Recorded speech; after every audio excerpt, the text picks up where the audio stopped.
শুনে রাখ, তোদের পাপ মুক্তির এটাই একমাত্র উপায়। এতে সই করো কেবলরাম। আমরা কোনো কাগজে সই করব না।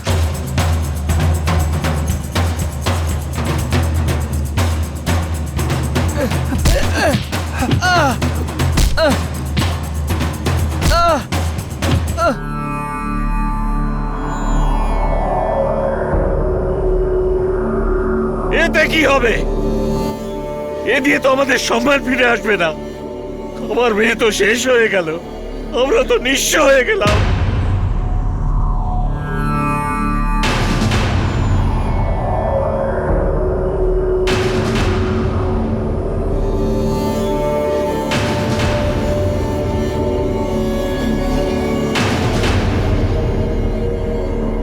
শুনে রাখ, তুই আর তোর এই শহর ফেরত ছেলে পঞ্চায়েত প্রধানের এই জুতোগুলো মাথায় নিয়ে সারা গ্রামের কাছে ক্ষমা চাইবি। নিয়ম ভাঙার শাস্তি এবার শুরু হলো। এটা তো আমরা কখনোই করব না। আপনাদের যা খুশি করুন। লালারাম বাবু, স্মিতা আপনার মেয়ে, ওকে বোঝা ভেবে এভাবে জলে ফেলে দেওয়ার চেষ্টা করবেন না। এখনো খুব দেরি হয়নি। ওকে পড়ান, ওকে যোগ্য করে তুলুন। এই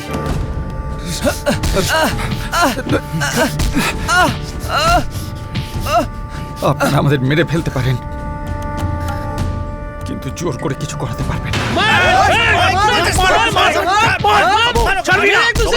সরে যাও, সরে যাও।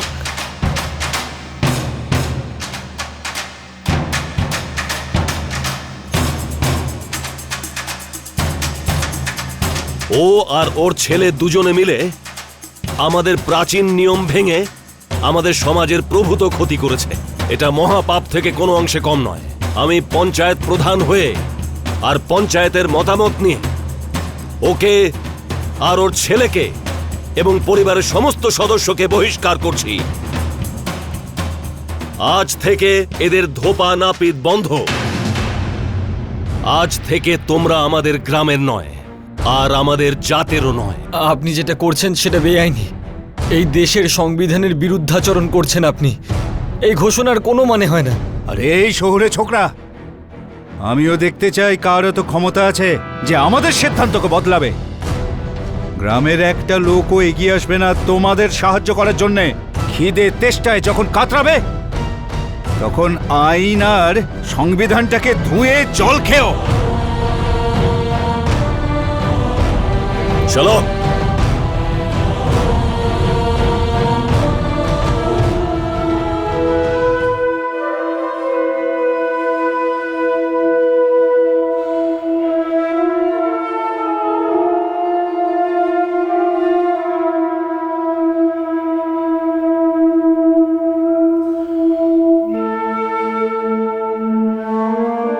এরপরে কি করবে ভাবছো? মহেশের মা, এতে ভাবার কি আছে? যেটা ঠিক সেটাই করব। জিজ্ঞেস করতে পারি, এত কিছু হবার পর এখন কোনটা ভুল কোনটা ঠিক? আচ্ছা বলো তো, এত জেদ করার কি দরকার ছিল? একদিন তো তোকে সংসার করতেই হবে। গ্রামের মধ্যে সবথেকে ভালো মেয়ে ওই স্মিতা।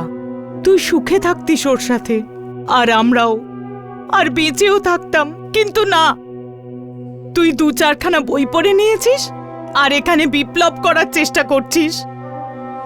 আমি জিজ্ঞেস করছি, কি ক্ষতি হতো তোর যদি ওই মেয়েটাকে তুই বাড়িতে আনতিস? কিন্তু না, বসে বসে সব নষ্ট করে দিলি, সব নষ্ট করে দিলি।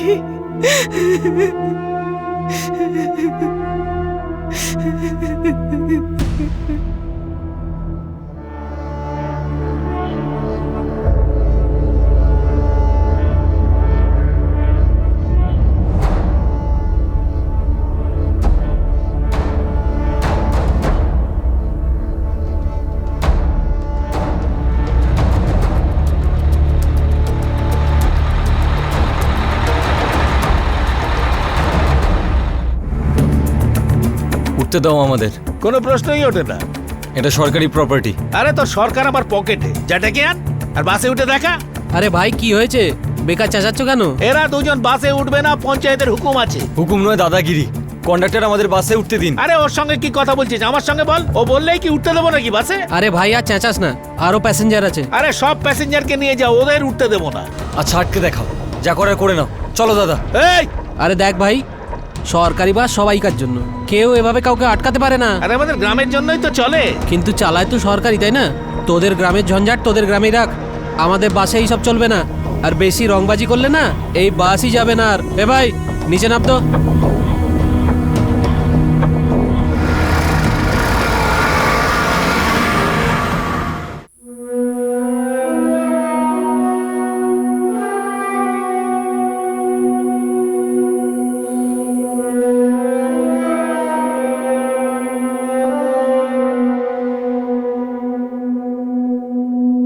স্কুলের কোনো ছেলেই আমার সঙ্গে কথা বলে না। তুই স্কুলে কথা বলতে যাস না পড়াশোনা করতে? দেখ, সব কিছুকে এত গুরুত্ব দেওয়া ভালো নয়। পড়াশোনায় মন দে। পুরোপুরি বহিষ্কার করে দিয়েছে। আজ না দুধ কিনতে পেরেছি না সবজি। এভাবে কতদিন চলবে?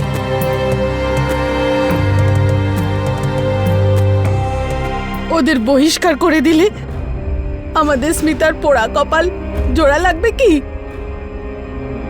ওর যে কি হবে, অন্য কারোর সাথে তো বিয়েও দিতে পারবো না।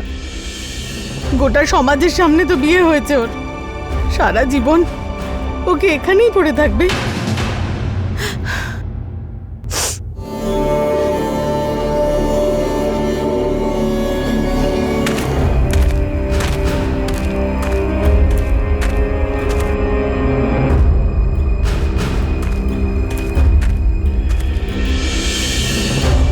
আমি এখনো বলছি কেবলরাম বাবু যে আমি সবকিছু ভুলতে রাজি আছি, শুধু কিষানকে বুঝিয়ে বলুন।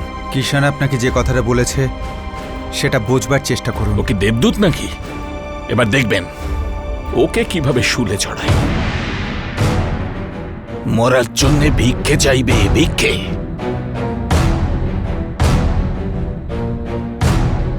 পঞ্চায়েতের বহিষ্কারের হুকুম কেবলরাম আর তার ছেলে কিষানরাম আর তাদের পরিবারের বেঁচে থাকা দুর্বিষহ করে তুলেছিল। দিনের পর দিন সমস্যার পাহাড় বেড়েই চলেছিল। অন্যদিকে লালারাম আর গ্রামের মানুষরা এই পরিবারটাকে সমস্যার চোরাবালিতে ডুবিয়ে দিতে চাইছিল। অবশেষে এই সম্পূর্ণ বেআইনি আর স্বেচ্ছাচারিতার পরিস্থিতিতে কেবলরাম আর তার ছেলে কিষানরাম দেশের আসল আইনের দরজায় কড়া নাড়ল। আপনি পুলিশের কাছ থেকে কি আশা করেন যখন আপনার পঞ্চায়েতই আপনাকে বহিষ্কৃত করেছে? কিন্তু স্যার, বহিষ্কার করাটা তো বেআইনি। আমাদের বাঁচা মুশকিল হয়ে গেছে স্যার। তাহলে সেটা সহজ করে নিলেই হয়। যাও, লালারামের কাছে গিয়ে ক্ষমা চাও, আর প্রথম শুভক্ষণেই বৌমার বিদায়ী করিয়ে নিয়ে এসো। দারোগাবাবু, আমরা ওদের বিরুদ্ধে রিপোর্ট লেখাতে এসেছি, ওরা যেটা করছে অন্যায় করছে, আর আপনি ওদের কাছে ক্ষমা চাইতে বলছেন, ওদেরই কথা মেনে নিতে বলছেন। কেবলরাম, পুলিশ কখনোই সামাজিক স্পর্শকাতর বিষয়ে নাক গলাবে না, কিন্তু হ্যাঁ, যদি কোনো অপরাধ হয় তাহলে আমরা নিশ্চয়ই ইনভেস্টিগেট করব, ঠিক আছে? আর স্যার, আমাদের সঙ্গে যেটা হচ্ছে সেটা অপরাধ নয় তো কি? তাহলে লালারামের সঙ্গে যেটা হচ্ছে সেটা কি অপরাধ নয়? আরে ওর মেয়ে স্মিতাকে তুই বিয়ে করেছিলিস, তুই ঠকাচ্ছিস। বিয়েটা তো আর জোর করে হয়নি। কি কেবলরাম, তোমার তো পুরো সম্মতি ছিল, তাই না? তাহলে দোষটা এখন কার? আজ হতে তোমাদেরই তো ভাড়া উচিত। দেখো ভাই কেবলরাম, খুব সহজ একটা কথা বলি, তোমরা দুজনেই একই সমাজের লোক, আর সেই সমাজে যদি থাকতে হয় তাহলে তার নিয়ম কানুনগুলো তো মানতে হবে, নাকি হবে না? আর যদি বিপ্লবী হয়ে হিরো সাজতে হয় তাহলে হয় ভুগতে হবে, না হলে নিজেই বুঝে নাও।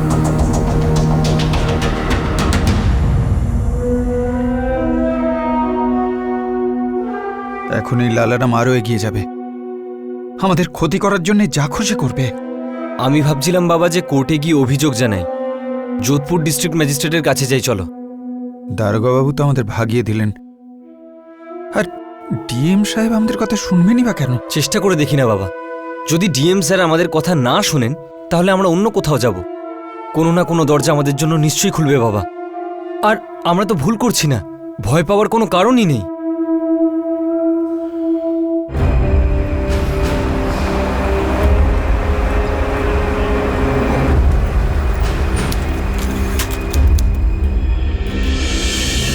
থানাতে আপনাদের কমপ্লেন নেব না বলেছে?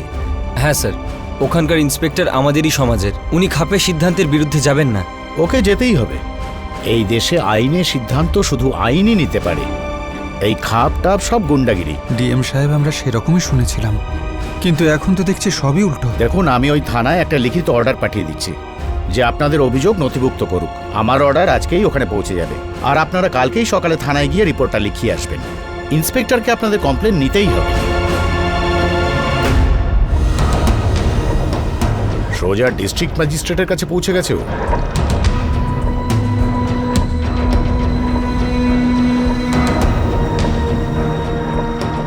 ডিএম সাহেব অর্ডার দিয়েছেন যে চার্জেস আইপিসি ধারা 384, 386, 394, 327, 341, 323, 506 আর 147 ধারা অনুযায়ী কেস ফাইল হবে। এই ব্যাপারটা গ্রামের একদম ভিতরকার কথা, আর আমরা যদি এর মধ্যে নাক গলাই তাহলে আমাদের গর্দানটাই চলে যাবে। স্যার, ওই বাপ ছেলে বাইরে বসে আছে, বসে থাকতে দাও।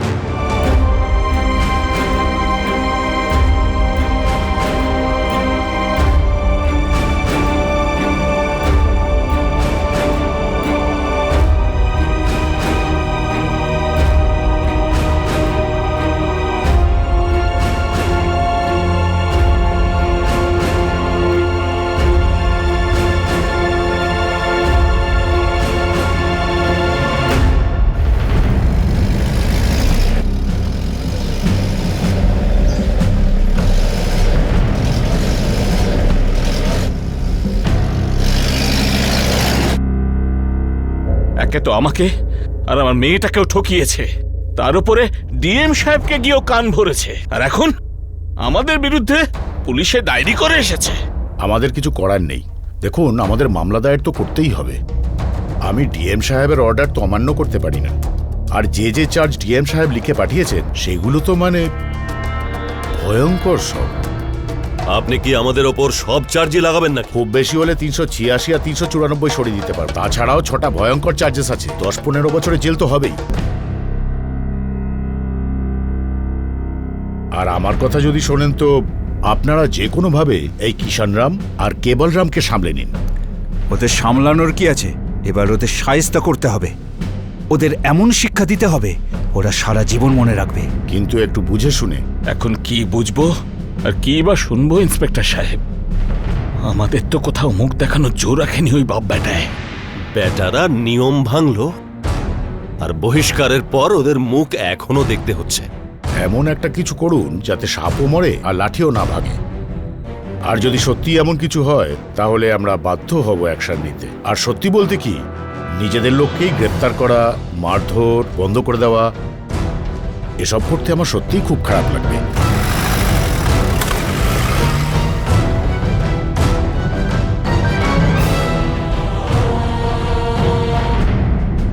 আমরা এফআইআর দায়ের করব।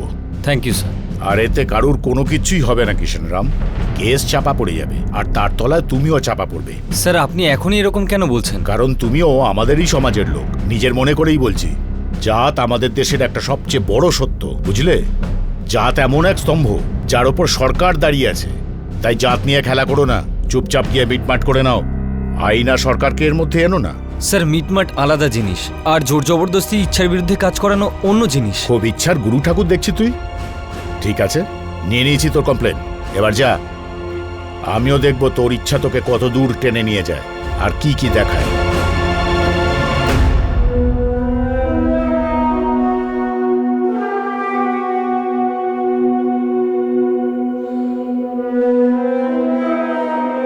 বাবা, আমাদের রোজগার তো ঠিকঠাকই আছে, আর সংসারও তো চলে যাচ্ছে। আমার চাকরিও ঠিকঠাকই চলছে। তুমি যা করতে চাও করে ফেলো। তোরা দুজন যখন বলছিস তবে ঠিক আছে, তাই হবে। এবার তো পুলিশেও ডায়েরি করেছো, এই তামাশাতে ওরাও এবার যোগ দেবে। কিন্তু একটা কথাও তোমার দিক থেকে কেউ বলবে না, দেখে নিও। আমি জেদ করছি না দাদা। যদি আমি কোনো জিনিসে রাজি না থাকি তাহলে সেটা অন্য কেউ আমাকে দিয়ে করাতে পারে না। আমরা তো কোনো বেআইনি কাজ করিনি, কোনো অপরাধও করিনি, শুধু এই নিয়মটা মানতে অস্বীকার করেছি। আর যখন আমার বিয়ে হয়েছিল তখন আমি ছোট ছিলাম, আমি কিছুই বুঝতাম না।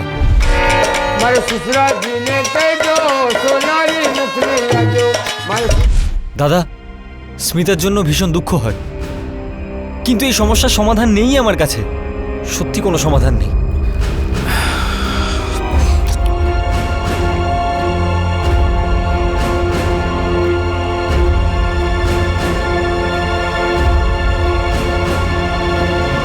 একবিংশ শতকেও আমাদের দেশে বাল্যবিবাহের প্রথা রম করে চলছে।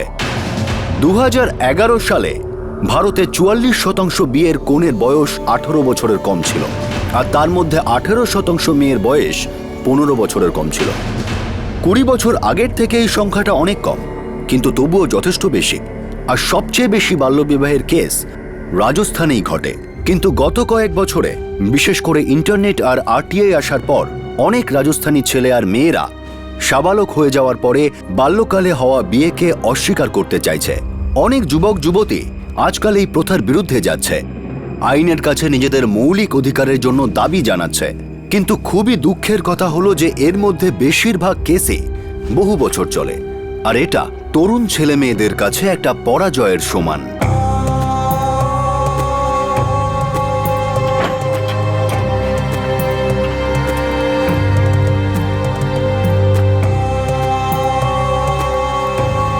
যদি কথা শুনতে, তাহলে এইরকম দিন আর দেখতে হতো না। আচ্ছা আসি, ধন্যবাদ ভাই। এই পরিবারটা শুধু আমাদের সালভা কলাকে অপমান করেনি, বরং এরা আমাদের সমাজের অপরাধী। এদের শুধু আমাদের গ্রাম থেকেই নয়, বরং আশেপাশের সমস্ত খাপ থেকে বহিষ্কার করতে হবে। এই জেলার মধ্যে 21টা পঞ্চায়েতকেই খবর পাঠানো হোক, আর একটা খাপ মহাসভার আয়োজন করা হোক। আমি প্রধানের সঙ্গে একমত। কেবলরাম আর তার ছেলে কিষান রাম আর ওদের পরিবারের সবাইকে অবশ্যই শাস্তি পেতে হবে। খাপ মহাসভার সিদ্ধান্ত চূড়ান্ত সিদ্ধান্ত হবে। 13 আর 14 জুন ডাকা হবে খাপ মহাসভা। 5 জন করে দুটো দল তৈরি হবে। এই দুটো দল আশেপাশের সমস্ত গ্রামগুলোতে গিয়ে ঘোষণা করবে, খাপ মহাসভার খবর আগুনের মতো ছড়িয়ে পড়া চাই।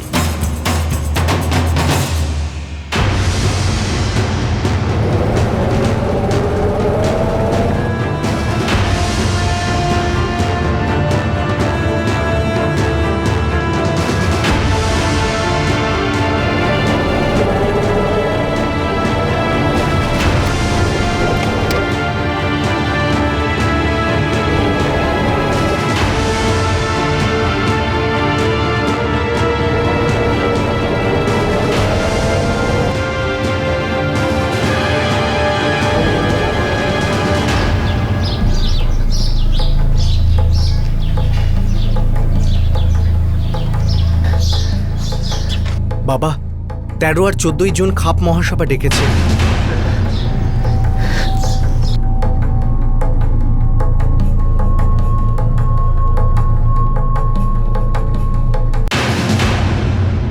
ওরা কিন্তু আমাদের মেরেও ফেলতে পারে স্যার। নিশ্চয়ই পারে, আর এই জন্যই আমি বলেছিলাম যে মিটমাট করে নাও। কিন্তু না, মাথায় তখন ইচ্ছার ভূত চেপেছিল। দেখো কেবলরাম, পড়াশুনো করা হয় চাকরি পাবার জন্য, কিন্তু তোর ছেলে তো লিডারগিরি করতে লেগেছে। যদি সমাজ কল্যাণের কথা বলতো, তাহলে হয়তো কোনো মন্ত্রীতন্ত্রীও হতে পারত। কিন্তু না, ওর কলেজের ডিগ্রি ওর মাথা এতটাই ঘুরিয়ে দিয়েছে যে ও সিধে নিজের জাতের গলা টিপে ধরেছে। আর শ্রীমান বিএড কি পেলে?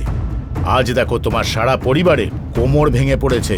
স্যার, এটা তো আমাদের অধিকার যে আপনি আমাদের প্রোটেকশন দেবেন। আর তোমার কর্তব্য ছিল সমাজের সম্মানটা রাখা, নিজের কৃতকর্মে লজ্জিত হওয়া, ক্ষমা চাওয়া। যদি এই কর্তব্য তুমি করতে, তবেই তোমার কথা শুনতাম। আর একটা কথা কান খুলে শুনে রাখো, তোমাদের সুরক্ষার জন্য আমরা কিছুই করব না, বুঝেছো? আমরা কিছুই করব না। খাপ মহাসভা আমাদের কাছে দিল্লির পার্লামেন্টের সমান, হয়তো তার থেকেও বড়। আর সেখানে নেওয়া সমস্ত সিদ্ধান্ত চূড়ান্ত বলে গণ্য হবে। কিষান রাম, শাস্তির জন্য তৈরি হয়ে যাও, আর তোমার কৃতকর্মের শাস্তি তোমার সারা পরিবার ভুগবে, দেখে নিও।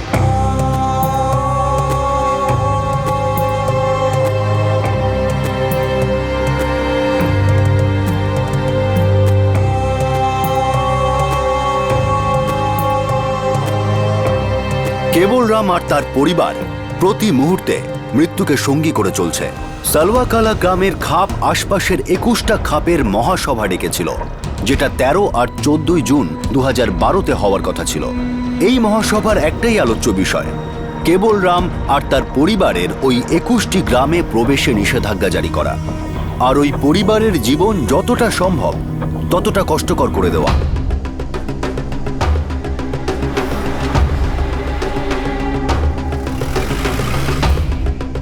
আপনি বলুন ডিএম সাহেব, এবার আমরা কি করব? গ্রাম পঞ্চায়েত এরকম সিদ্ধান্ত কি করে নেয়, আর পুলিশ এসব শুনেও চুপ করে চুপ করে নেই স্যার। ইন্সপেক্টর তো বলছে সব ভুলই আমাদেরই ক্ষমা চাওয়া উচিত, মিটমাট করে নেওয়া উচিত। এবারে কেসটাকে আমার নিজের মতো হ্যান্ডেল করব। আপনারা চিন্তা করবেন না, আমি আপনাদের জন্য পাবলিক প্রসিকিউটরের ব্যবস্থা করব, যে এই কেসটা লড়বে। আপনাকে অনেক অনেক ধন্যবাদ স্যার।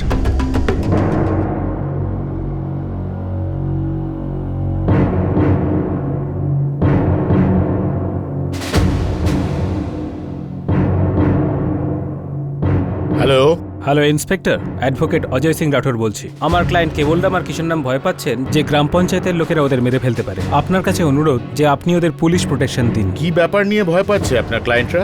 সালভাকালা গ্রামে খাপ মহাসভা ডাকা হচ্ছে, পুরো গ্রাম এই নিয়ে উত্তপ্ত হয়ে আছে। আশা করি এই ব্যাপারে আপনি সবকিছুই জানেন। হ্যাঁ হ্যাঁ, আমরা সবকিছুই জানি, আপনি নিশ্চিন্ত থাকুন, আমরা সবকিছুই সামলে নেব, কোনো গোলমাল হবে না। জয় হিন্দ।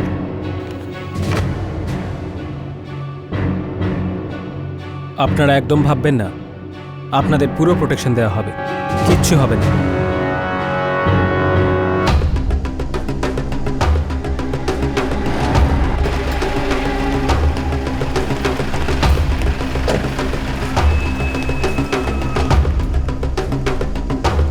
এসব কি হচ্ছে ইন্সপেক্টর? মহাসভা তো ক্যান্সেল হয়ইনি, ওদিকে আমার ক্লায়েন্টরাও এখনো পুলিশ প্রোটেকশন পায়নি। দুদিন আগেই আপনি আশ্বস্ত করেছিলেন। আশ্বস্ত করেছিলাম যে কোনো অন্যায় হতে দেব না। আর খাপ মহাসভা কোনো গুন্ডাদের আখড়া নয় উকিলবাবু, ওটা আমাদের সমাজের সম্মান। আর যার মনে পাপ আছে সেই ভয় পায় একে।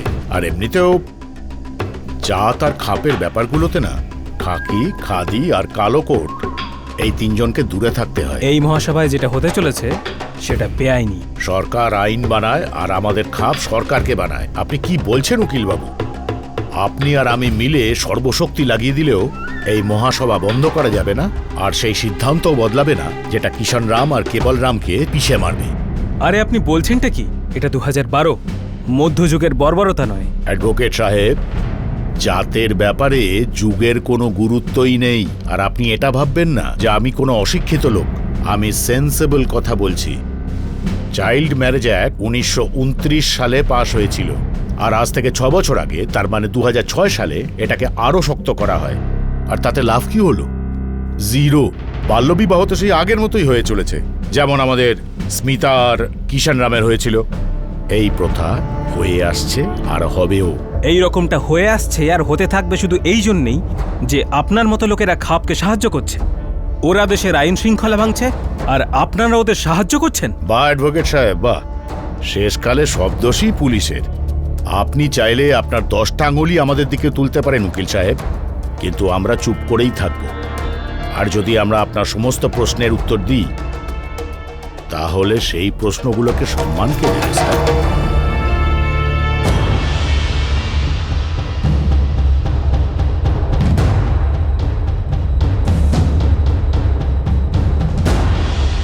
কাকা, সব গ্রামেই খবর ছড়িয়ে দিয়েছি, আর সব পঞ্চায়েতকেই নিমন্ত্রণ করা হয়েছে, আর তারা আসবেও বলেছেন।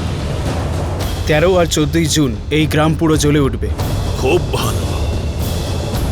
এবারে আমাদের গ্রামের এই জঞ্জাল ধুয়ে মুছে সাফ হয়ে যাবে, সমাজের সম্মানও বহাল থাকবে। খুব ভালো।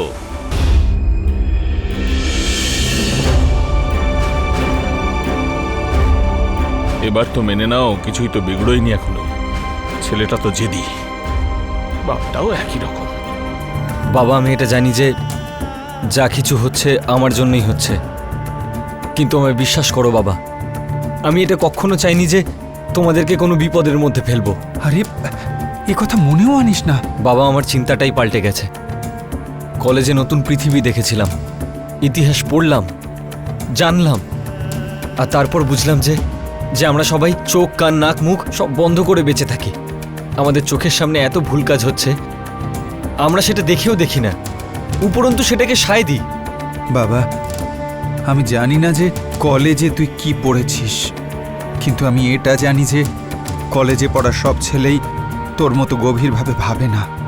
তুই যা অনুভব করেছিস সেটা অনেক বড় কথা, আর তুই যেটা ঠিক করেছিস অন্যায় নিয়মের বিরুদ্ধে লড়া, সেটা আমার চোখ খুলে দিয়েছে। আর আমি এটা নিজে বুঝতে পেরেছি যে তোর বিয়েটা দিয়ে আমি খুব বড় ভুল করেছিলাম। আমি জানি না এই নিয়ম আরও কত ছেলে মেয়ের জীবন নষ্ট করে দেবে। বাবা, লালারামবাবু আমাদেরকে বিশ্বাসঘাতক বলছেন, শুনে ভীষণ খারাপ লাগছে। কিন্তু স্মিতার ব্যাপারে আমি সত্যিই চিন্তা করি। ভগবান ওকেও শক্তি দিন যাতে ও নিজের ইচ্ছেটাও বলতে পারে। আর যদি আমার কথা বলিস তাহলে কোনো প্রশ্নই নেই পিছিয়ে যাওয়ার।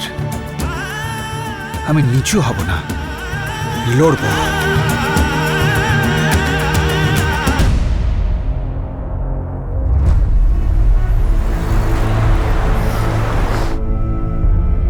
মাননীয় মন্ত্রী মহাশয়, আমি আপনাকে অত্যন্ত গুরুত্বপূর্ণ একটা বিষয়ে অবগত করাতে চাই, যেটা যোধপুর জেলার সালভাকালা গ্রামে ঘটে চলেছে। এই বিষয়টি কেবলরাম নামে এক ব্যক্তি আর তার ছেলে কিষানরামের সঙ্গে সম্পর্কিত, যারা সালভাকালা গ্রামেই থাকেন। এই গ্রামের পঞ্চায়েত খাপ মহাসভা ডেকেছে। তারিখটা ছিল 6 জুন 2012, আর খাপ মহাসভা 13 আর 14 জুন হওয়ার কথা ছিল। কেবলরাম আর কিষানরাম তাদের অ্যাডভোকেটের সাহায্যে রাজ্যের শীর্ষ আধিকারিকের কাছে একটা আবেদন করলো, যাতে উনি এই ব্যাপারে হস্তক্ষেপ করেন, তাদের রক্ষা করেন আর তাদের ন্যায় দেন। কিন্তু ওই শীর্ষকর্তার অফিস থেকে কোনো উত্তর এলো না। মনে হচ্ছিল যেন মামলা এবার হাতের বাইরে চলে যাবে।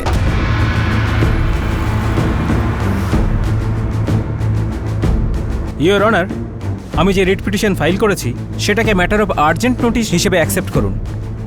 এতে আমি সেই সমস্ত তথ্য দিয়েছি যেগুলো সালভাকালা গ্রামে ঘটেছে বা ঘটতে চলেছে। স্যার, এই মামলাটা হলো এই গ্রামেরই এক ব্যক্তি কিষানরামের, যিনি বাল্যবিবাহ প্রথার বিরোধিতা করেছেন, যেটা ওর আর লালারামবাবুর মেয়ে স্মিতার মধ্যে হয়েছিল। তখন কিষানের বয়স 16 আর স্মিতার বয়স ছিল 12। এখন কিষান এই বিয়েটা খারিজ করতে চান। এর বিরুদ্ধে মেয়ের বাবা লালারাম আর গ্রাম পঞ্চায়েত কিষানরাম, ওর বাবা কেবলরাম এবং পুরো পরিবারের বিরুদ্ধে বহিষ্কারের ফতোয়া জারি করেছে। ইওর অনার, এখন পঞ্চায়েত 13 আর 14 জুন 21খানা গ্রামের খাপ মহাসভার আয়োজন করেছে, যাতে কিষানরাম আর তার পুরো পরিবারের বিরুদ্ধে আরও ভয়ঙ্কর ফতোয়া জারি হওয়ার সম্ভাবনা রয়েছে। ইওর অনার, যে কোনো পরিবারকে সামাজিকভাবে ভয় দেখানো বা বয়কট করা পুরোপুরিভাবে বেআইনি এবং অসাংবিধানিক।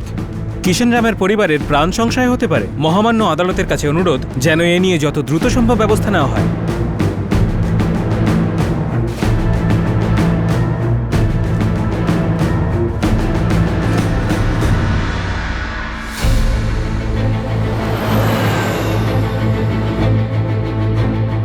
এই আদালত অ্যাডভোকেট রাঠোরের রিট পিটিশনকে মঞ্জুর করছে, আর এই বিষয়টার খুব তাড়াতাড়ি সমাধান চাইছে। আর সরকারি উকিল পক্ষকে আদেশ দিচ্ছে যে উনি যেন এই বিষয়টা তাড়াতাড়ি সমাধান করেন। এই কেসের মূল অভিযুক্ত অর্থাৎ গ্রাম পঞ্চায়েত প্রধান মিঠারাম, দৌলতরাম, হরিপ্রসাদ রাম, পুষ্কর রাম আর গোবিন্দ রাম, তার সাথে মেয়ের বাবা লালারামও সমানভাবে অভিযুক্ত। তাদের সবাইকে জানানো হচ্ছে যে 13 এবং 14 জুন আয়োজিত খাপ মহাসভা সম্পূর্ণ বেআইনি, আর যদি সেটা হয় তাহলে পুলিশ এদের সবার বিরুদ্ধে আইনি ব্যবস্থা নেবে এবং ওই খাপ মহাসভা বন্ধ করে দেওয়া হবে। তার সঙ্গে পুলিশ ডিপার্টমেন্টকে এই আদেশ দেওয়া হচ্ছে যে কিষানরাম এবং তার পরিবারকে পুলিশ প্রোটেকশন দেওয়া হোক।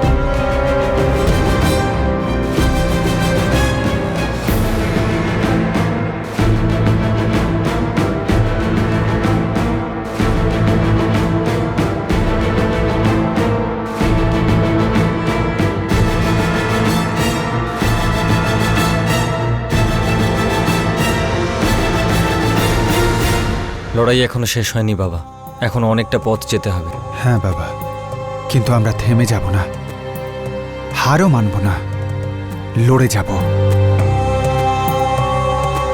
খাপের মহাসভা হলো না।